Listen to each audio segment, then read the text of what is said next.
ഹൈന്ദവന്റെയും ക്രൈസ്തവന്റെയും ശവസംസ്കാരത്തിനായി അവലും മലരും കുന്തുരുക്കവും കരുതിക്കോളൂ എന്ന് കേരളത്തിന്റെ നാൽക്കവലകളിൽ മുസ്ലിം നാമധാരികളുടെ കണ്ഠങ്ങളിൽ നിന്ന് അതിഘോരമായി പുറത്തു വന്നപ്പോൾ ഇടതു വലത് രാഷ്ട്രീയ മേലാളന്മാർ ഉറങ്ങുകയായിരുന്നു. മുസ്ലിം സമുദായം അതിനെയും അപലപിച്ചു കണ്ടില്ല. ആരാണ് ക്രിസ്ത്യാനിയെ പിന്താങ്ങിയത്? വോട്ടുവണ്ടി നസ്രാണിയുടെ വീട്ടുമുറ്റത്തെത്തുമ്പോൾ എൻ്റെ വോട്ട് ആർക്ക്? എൻ്റെ വോട്ട് എൻ്റെ ചങ്കായ ഈശോ പറയുന്ന വ്യക്തിക്ക്. പ്രാർത്ഥിക്കുക, പ്രവർത്തിക്കുക. പ്രവൃത്തി കൂടാതെയുള്ള വിശ്വാസം ഫലരഹിതമാണ്.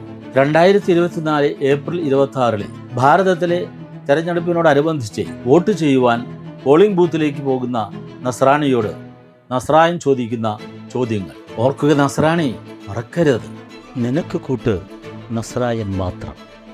ഉറങ്ങുന്ന ക്രിസ്ത്യാനി, ഉണരുക.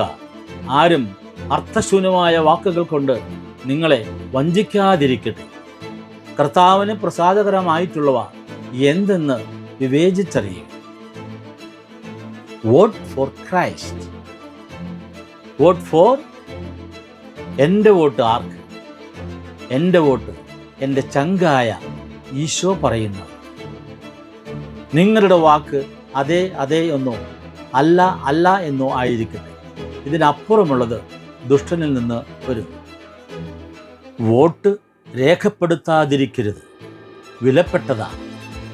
സാത്താനെതിരായി പോരാടുവാൻ, മനുഷ്യൻ്റെ മൗലിക അവകാശങ്ങൾ സംരക്ഷിക്കുവാൻ ദൈവം അധികാരികളിലൂടെ ഓരോ പൗരനും നൽകിയ വിലപ്പെട്ട ആയുധമാണ്. നമ്മളുടെ ഉത്തരവാദിത്തമാണ്.